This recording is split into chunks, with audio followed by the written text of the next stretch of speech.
Got my coffee. I feel you. I know. Erica, do you think we should give it a few more minutes or just get started? I think we can go ahead and jump right in. Welcome to the Student-Led Virtual Engagement Strategies Breakout. Awesome. Well, thanks everybody for joining us today. There's a couple of presenters here and we're just going to launch right into it. If you haven't done the Thought Heart hashtag in the chat yet, feel free to do that as we get started. But we're very excited to have you here. And we are presenting from Austin, Texas. All right, hi guys. My name is Natalie Tijerina and I am a wellness counselor here at Anderson High School in Austin, Texas. And one of my roles on campus is being part of our SEL facilitator team, and I work with our communities. Also, I want to introduce you to our other co-facilitators. Alexa Humberson, you want to wave? She is a special ed teacher on our campus as well, and a SEL co-facilitator, and she works directly with our student leaders. And then we also have our other co-facilitator, Miss Katie Raymond, if you want to wave. She is our one of our English teachers on our campus, and she is a co-facilitator for our SEL team, and she works with our students and develops our lessons and posts them for everyone. Also, I want to introduce Amarelle is one of our student leaders. So Amarelle, if you want to wave. She is a senior at our high school. I also want to introduce Riley. Want to wave? She is a junior at Anderson as well. And then I also want to introduce Aiden. He is a junior here at Anderson. And then our last student presenter is Katie. So she is also a junior. So thank you guys. We really appreciate you all being here. All right, so our session, really the opening portion, this beginning part is pretty short because we really want the students to be the stars of the show today. So after that, we're actually going to go into 3 different breakout rooms, and the students will be leading you through some activities that we hope you can use in the future, and just seeing students leading it and how that can that work at various schools. And then after that, we'll come back to the main area, and you'll have a chance to ask them questions about what they do as student leaders and anything else you want to know from them. So just to give you a little bit of an overview of how we run things at Anderson, this student leader program has been going for quite a few years now. Let's say like 5. I feel like I should know that, but we do bi-weekly homeroom classes where students go to like this room, and it's usually a smaller group of students, like 20 max, and they're in there for 30 minutes, and that's where we have our explicit SEL instruction every week. So there's like a lesson that's related to usually one of the SEL competencies that Katie Raymond makes, and then usually it's in a community building circle format. Obviously through Zoom, it's a little bit different. So that's something we'll kind of talk about today too, is how to adjust things when you're virtual. And then the student leaders, like the ones here today, usually work in pairs, and usually they're with 9th and 10th grade classes, because we found those students, like leading students that are a little bit younger than you, is the most successful. So homeroom this year is all through Zoom, and so the SEL activities and our training for them was all virtual, and like with that in mind. We have about 80 student leaders on our campus, and what's really cool is this year they're also leading teacher professional development as well. We've had a couple of student panels, which is really cool. And the grant from Novo pays for our trainings, and we have one that's coming up in the spring for students that are in elementary and middle school. So our high schools SEL leaders like lead them in a training, so that we just continue that cycle of them coming through. And Katie's going to talk to you a little bit about the training and what we did for that. All right, hi everyone. So like Alexa said, things are different. Our schedule is changing every week. As teachers, we don't have many students on campus, so we're hoping this will fit your needs and your campus, whatever that looks like. We have some really lovely pictures of back when you could be close to people. So what we did this time, it was just a 3-hour training. We had all the students log into Zoom. The first half hour. We kind of set it up to follow the 3 signature SEL practices format. That's how we try to set up our lessons as well. So the welcoming ritual, we had some games, some get to know you activities, that sort of stuff, just to get everyone at ease and in the mindset. We took a quick break, and then we split up our leaders. So since we've done this for several years now, 5 years, nobody knows, forever. Time is lost all meaning. Our returners, we have some students who have done this for now 4 years, and so they're our experts. And so we wanted to split them, to kind of dive a little deeper into their personal leadership styles. Whereas our new leaders, we wanted to introduce circle formatting, talk about what a community circle is, the purpose of it, the formatting of the questions. We start with kind of broad questions that are less intense, less personal, and then get a little more deep thinking as you go through. So that would be our engaging practices portion of the 3 signature practices. It was great. Like I said, some of the students did kind of deeper digging on themselves. All of them dealt with reflection. And then we returned back to the main group where the students got to practice some of the just simple icebreaker games and lessons that they would be presenting to their homerooms the next week. Was it the next week or the next, whenever, shortly after. And then they just kind of jumped right in. This was the first year the student leaders were in the homerooms from the first day of school, which was pretty cool. And then we had a closing, just the usual, Q&A, survey. Our optimistic closing, we try to do something with a quote or some sort of what action are you going to go forward with now, to have that uplifting ending and that motivational, in thought that they go forward with. Awesome. So that gives you just an idea of what these student leaders have been trained as and what they are doing in the classroom. And during that training, it's kind of developed throughout the years, and we always ask students for input in the training as well. And so we have a various degrees of experience in the group right now. So Aiden, for example, he actually was a student leader starting his freshman year, which is really cool. That's rare. So he's been doing it for 3 years. Amaryl, I believe, for 2, Katie for 2, and Riley, this is her first year. So we have quite a range of students experience, and they're all awesome. And they are ready to go to lead your breakout session. So we're going to randomly put you into 3 different breakout rooms, and you'll have one of us and one or 2 of the students in your breakout room. So go ahead and please accept the breakout room when you get it.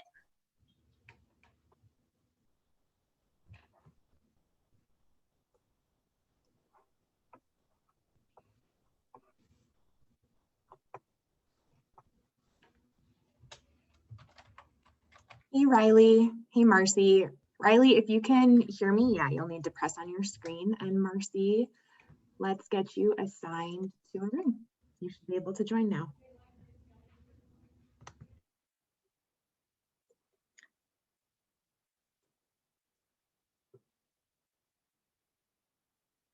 Never heard of that. Through Blackboard. Yep, it's through Blackboard. We use Blackboard for our LMS. We're an online school, actually, so we've been doing this for years. So it was great to see students leading, because our students can be really hesitant because they have not met in real life. So I'm excited to try to get we have a good group of peer leaders, so I'm excited to get them motivated to try some of these things. Awesome. Yeah, we were, as everyone's coming back in, what was awesome about I'm so sad that we're not in New Mexico, of course, this year. We would love to be there, but the benefit of doing a Zoom is that we can have these students lead, because if we were in New Mexico, they couldn't, that would be a lot of money to fly 4 students over there, and they miss a lot of class and stuff. So it's kind of the plus side, I suppose. Is everyone back, or is Katie's still, her group's still out? Okay, I think we can start the Q&A though. So at this point, I hope you all had fun in your session, and we really just want to open it up to questions that you have for the student leaders, mostly, but also if you want to ask Ms. Tijerina, Ms. Raymond, or myself any questions about how we've set things up.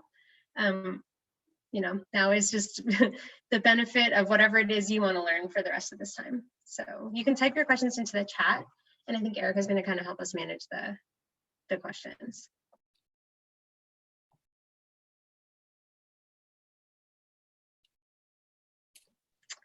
I see a question on here. It said Alexa asked us what our takeaway was from experiencing student leaders in action. And I would like to ask the student leaders, what is their takeaway from their experience as leaders in action? So students. Riley, Aiden, Katie, anyone? I would say for me, like I said in our breakout room, I lead students outside of homeroom. So I'm editor in our yearbook and I am president of our writers club. So like the experiences I get and like how to engage people and how to communicate and how to build a sense of like community and like team, it's really helpful for me in like other areas of my extracurriculars and just in life. So yeah. I'll add on to that. I'm in a lot of stuff like outside of SEL. Like I'm in PALS, which like requires you to do SEL. But I've been doing SEL for like 3 years now since freshman year, so I've been doing it for a while. But some major takeaways that I've had are that like it's just good to know. Like it's just good like common knowledge to know like how to engage kids, how to know what kids are gonna like want to talk to you, like just like knowing conversational stuff, and then just like leadership skills are also really good. I'm the captain of our science Olympiad team at Anderson as well, so using those skills like in that group has been really helpful for me like personally, and so I'm sure that you guys can have a lot of takeaways too with that. It's just really helpful to take stuff from leadership and SEL and use it and apply it on other things as well. Yeah, I'll just briefly add on to that. I think that as an STL leader, it's been really valuable because I've gotten to interact with the younger grades at my school, especially this year. I'm leading a group of freshmen, and I know this is a super hard year for them because they're entering high school in a virtual setting, and a lot of them may not even experience high school until the 10th grade, which is super abnormal. Usually freshman year is when they get out all of the awkward, not knowing where their classes are kind of stuff. But unfortunately, that is probably going to be what their sophomore year looks like instead. So I think it's shown me how I can be a lot more empathetic and just a little more understanding of all of the different situations and everything that my different students are going through, because I was kind of trapped in a bubble of a bunch of juniors who know, how our school works and how our different virtual platforms work. But there are a lot of students coming in who are trying to adapt to all of this stuff, and they're not even getting the benefit of playing sports and, seeing everyone in person. So I think it's really helped just kind of mature me in my empathy and everything. I see some follow-up questions that look like they're also directed to the student leaders. So curious from one person, what more do you wish your school's administration would do to give you student voice at your school? And educators, feel free to jump in on that too. I guess I'll start. I think they do a great job right now, especially with this group that we have right now that we're presenting with today. Like this is a great way that gives us like a voice like to you guys on like a national level. And then additionally, we have like an SEL squad that you can be a part of, where you can really like you can help Miss Raymond like design the lessons that the entire school will learn, and that's a great way to do that. I think that they have done a great job of that so far. And our SEL squad also works with Randy Randolph, who is also in our session today. So hi, Randy. She works with Safe Boston. She's one of our community organizations. So we do have a lot of student voice that even is, projected out and amplified in their community as well. Kind of going off that, not only do we have a really strong student council that I think works really well, but we also are having a student panel that is kind of mentioned earlier for our teachers to come to. So I will be on it tomorrow, not tomorrow, but later. And it's just like, we're just gonna be talking about like what we need and what's working and what's not. So I think that's also really helpful, especially when there's a wide variety of students who can represent different voices.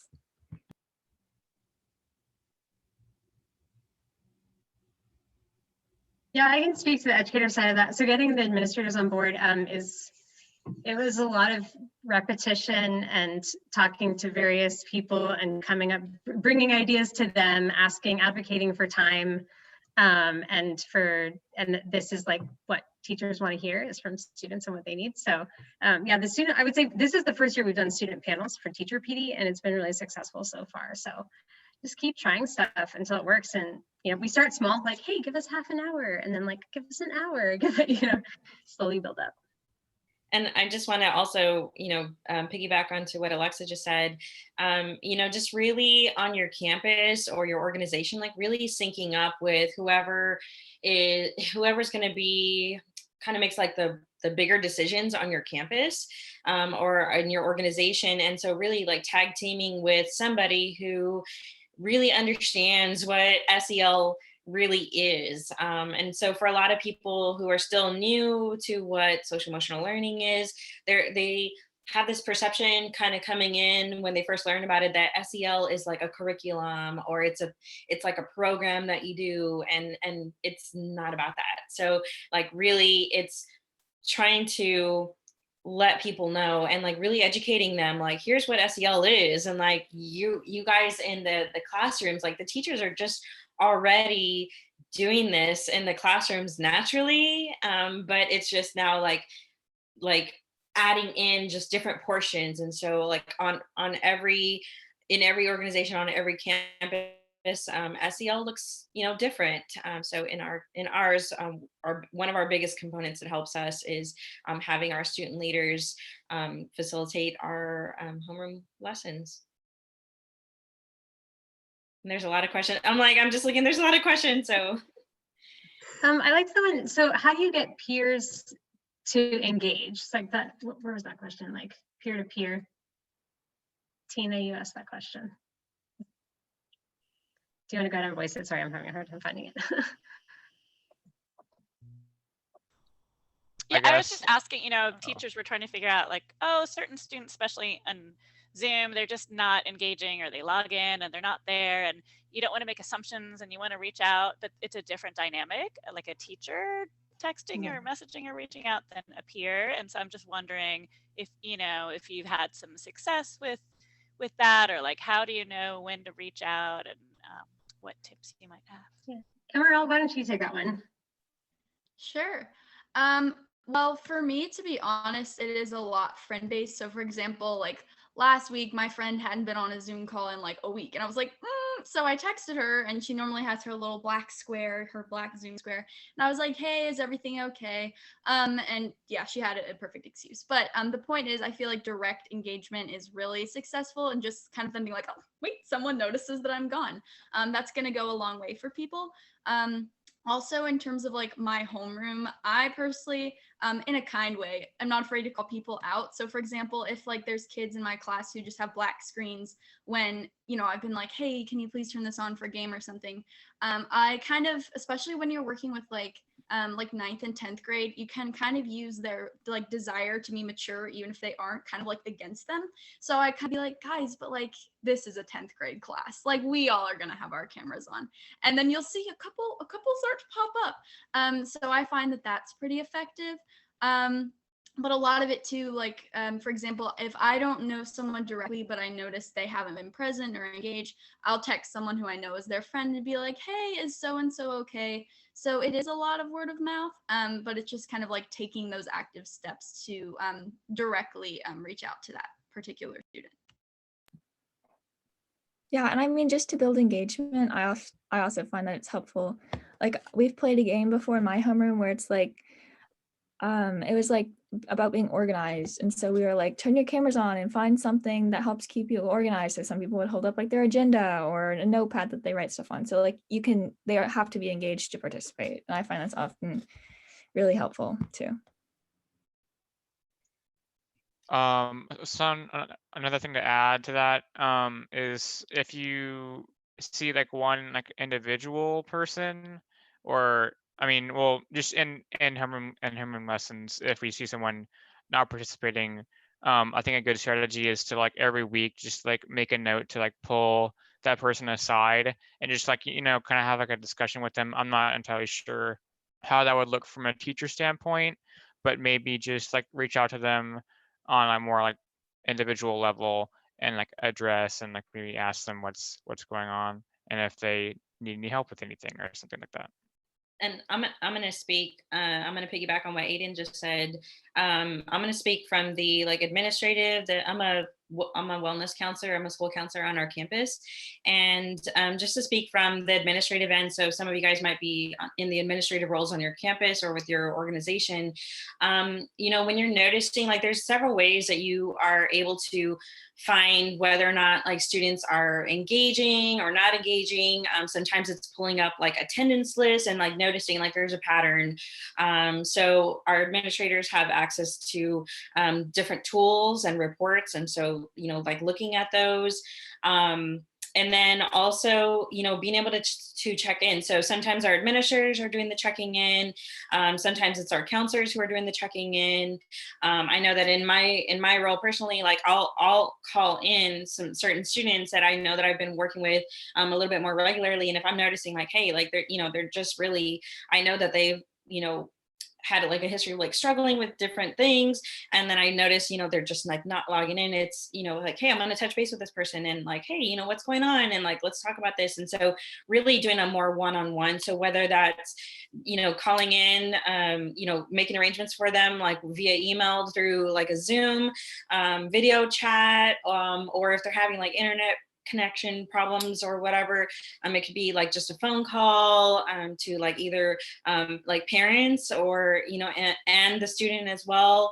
And so, you know, just maybe there's some things that we're not seeing on our end. We're just noticing on the, you know, the teaching end or the administrative end, like they're just not logging in, but there could be, there's no food at home. It could be that there's like some mental health issues that are happening in the home, whether it's with that student. You know, there's just so many different varieties and complexities of everything that's happening right now in this virtual setting. So just some ideas to, you know, to keep engaged. That's great. And I know that Eric asked a question around whether or not you're currently in the process of preparing new student leaders over Zoom. And wondering if you can share some training and preparation processes. And we've seen some responses to that in the chat. Just curious if anyone else would like to chime in or if anyone would like to voice over what they wrote in the chat. Well, I'll let Amaryl and Katie speak to that a little bit because they helped lead, like Katie Field, right, lead some of the sessions at the student leader training. So Amaryl, do you want to speak to that a little bit? Sure. So yeah, like I mentioned in the chat, at the beginning of like September, we had a gigantic Zoom session training, which we broke it off with like new leaders coming back. New leaders and then returning leaders. So returning leaders, we kind of all did some games again of like, okay, like this is kind of a new experience for us now too. So we kind of tried to apply a lot of the games and stuff that we had done in person and put those into virtual format. And then new leaders were led by some of our SEL facilitators in talks about confidentiality, like discovering their own leadership strategy, like things like that, that would help them out, especially as they're starting out. And then also they went and kind of had some like games and advice from previous leaders. So that's kind of my aspect. Katie, if you want to add anything. Yeah, so when we do these trainings, obviously this is past the point where we've already recruited new leaders. So as far as recruiting new leaders, I would say, obviously we've been growing this program over the past few years. So it definitely started a lot smaller. But I think a huge part that's made it successful is that the students who are leading actually enjoy what they're doing. And they don't have this immense pressure to be teachers necessarily, but kind of more just serving as role models for the younger grades that they're leading, or even students in the same grade as them. That's one thing I found to be that kind of like helps keep people around, is that they've seen success in the students that they've led. Like I've been faced with some really stressed out freshmen who don't understand how to use like the platform that we use for online learning, or they don't understand the schedule, or they have a conflict within one of their activities, something like that. So I think that that has kind of helped encourage students to stick around. And as far as joining, I think it's all just kind of about community. They hear that their friends are doing it, their friends invite them in. We also have partner leaders. So often that is two really good friends. One starts out as a leader and then kind of brings their friend on the next year. Students also know it's a great serving opportunity for service hours. So I think that is also another great incentive that keeps students wanting to participate in these things. So I would say that as far as like preparing the new leaders, we do a great job with those trainings, and those are super important to kind of getting everyone on the same page. And I don't know, it's kind of an active recruitment though, all year long, just kind of keeping everyone engaged and keeping everyone passionate about doing SEL leading. Yeah, I want to speak to Nicholas's question because it kind of leads off of that. In terms of like when we recruit for student leaders, there's no requirement that they have like another leadership role, or they don't have like submit a resume or do an application to become a student leader. Really, they just have to love SEL and be interested in like guiding and answering questions for their peers. So I don't even look at grades or attendance or discipline really for students. And I honestly have only had like 2 student leaders who've been like a major issue that I've had to deal with, and that's in 5 years. So essentially these students, like they want to do stuff, you know. So in the recruitment process, we wanted to keep it that way because of the equity issue, and to have voices heard and leaders, like students who are leading, who maybe typically haven't at our campus. And so we really felt that this was one way that we could do that, and this could be like those students thing. So that's one thing we're doing. And then I would say the student panels that we're starting to do with the faculty, we have our SEL leaders on it too, but now we're extending it and we're trying to get students who maybe aren't usually, again, heard from, so that we can amplify their voices a little bit. So we're really intentional asking teachers like, hey, who do you think would be good to speak about this? Who's had these types of experiences? And we go from there, so. Yeah, piggybacking real quick off of Ms. Humberson and also the question that someone asked about letting students' voices be heard that aren't usually heard. Maybe they're just not part of any clubs, or they're the kind that don't really speak out in class or don't want to start a new initiative on their own. Even though at our school, they've made it really easy to start new clubs. And like it's very easy just to get a faculty sponsor, and you can start a Girls Who Code club. You can start a political science club. Like I think that is one thing the school has done to make it really easy, is make it easy for these students to start new clubs. But that's another thing that SEL kind of encourages, is that even if you're not part of anything else, even if your grades aren't that great, even if you're not usually a huge leader, this is kind of a space to grow as a leader. So I think that's one thing that they do a good job of putting emphasis on, is that you don't have to already come into it being some natural born leader, but you can kind of grow in your skills as high school goes on. I'll jump in to add on the counseling end, like what Katie was saying, like really, if you're trying to get students who don't typically share their voices, and you've been working with them, you're noticing like, you know, that they're doing certain things, they've got like leadership, you know, potential, or just in general, you're just like, you know what, like I just really want to hear from this kid. You know, one of the biggest strategies that we use as educators is really, and just it's kind of a nice refresher, is really just focusing on like strengths based, right? Like we want to like focus in on all the strengths that each individual student has. So if you're trying to make a connection with a particular student, like, you know, like really emphasize that, like really, you know, in those like one-on-ones that you want to do with them, you know, like talk about some of the things like, wow, you know, like I noticed that you really struggled, but here's what you did to overcome it. And like, you'll just really notice that they're gonna like lighten up. They're gonna be like, oh wow, like they actually noticed, they actually paid attention. You're focusing in on their strengths. You're building their confidence. And so that's like super helpful. So that's definitely something to keep in mind when you're trying to amplify student voices.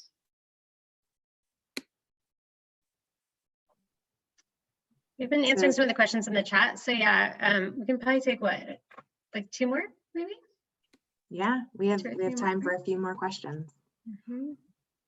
Or if anyone would like to add on to questions they've added, just share a little bit more about it. Maybe folks can respond.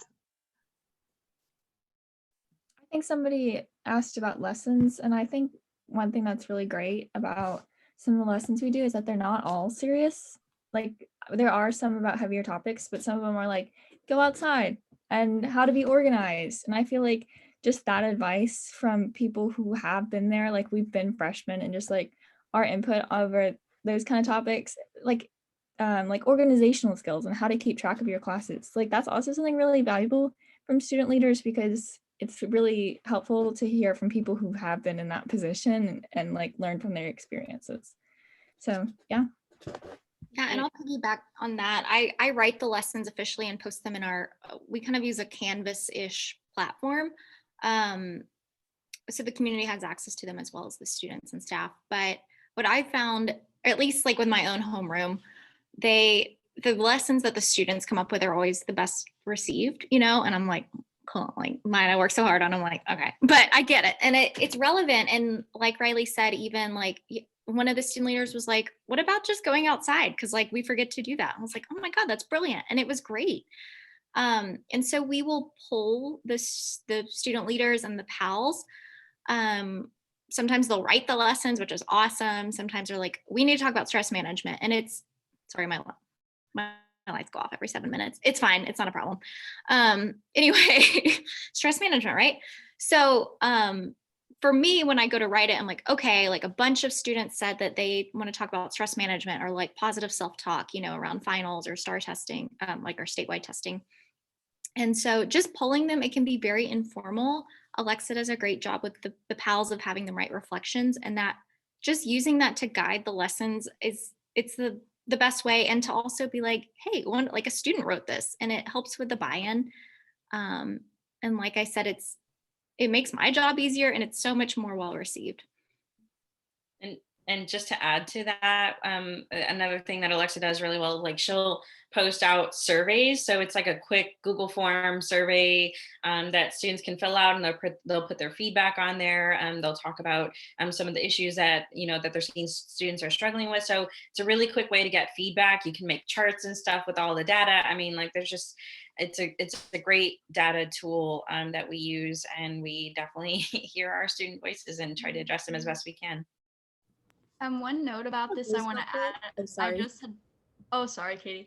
I just posted this in the chat, but one really awesome thing about our campus is that the student leaders and the leaders of homeroom have so much flexibility with the lessons. So Miss Raymond makes them, and then some students make them, but ultimately it's really the student leaders who decide, ooh, I really like this aspect. My class really needs this, or this isn't quite as applicable to my class. So there's a lot of flexibility, which is just kind of, it's all just like molding it into the perfect lesson for what we know that the kids need. So that's something that our campus does really well.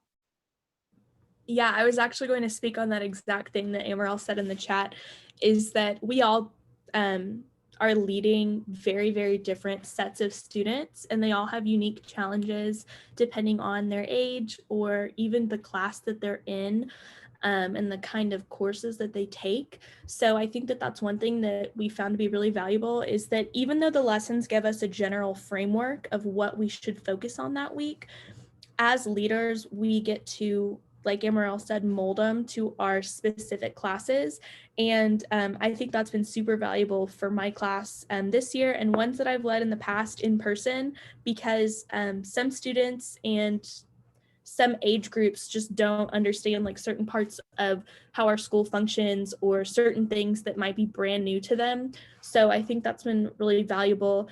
And Ms. Raymond just said that homeroom is an extension of our classes. So like my class in particular is for a math class. And so those students all have math together, so they get to see each other in that environment, but then they also get to see each other in the SEL homeroom environment as well. So it's really nice because the teacher that is helping us co-facilitate our homeroom lessons is already familiar with all of those students. And if there's an issue, they can very easily address them because they know that student and they know how to get in contact with their families or whoever needs to be involved. So our time is up, but we just really want to thank our student leaders so much. Katie Field, Emerald Kuntz, Riley Robb, and Aiden Keenan. We love you so much and thank you for being here and helping us out. I think Erica had a few next steps, but I will say we're going Ms. Raymond, Ms. Tijerina, and myself are available throughout the conference. If you have more questions, shoot questions our way. I just want to echo that major thank you to the facilitators in this too, the educators who took time to put it together. In terms of next steps, you all have a well-deserved 15-minute break. We're going to come back to the general session for our keynote at 45 after the hour. Feel free to hang around here if you have any questions. Thanks.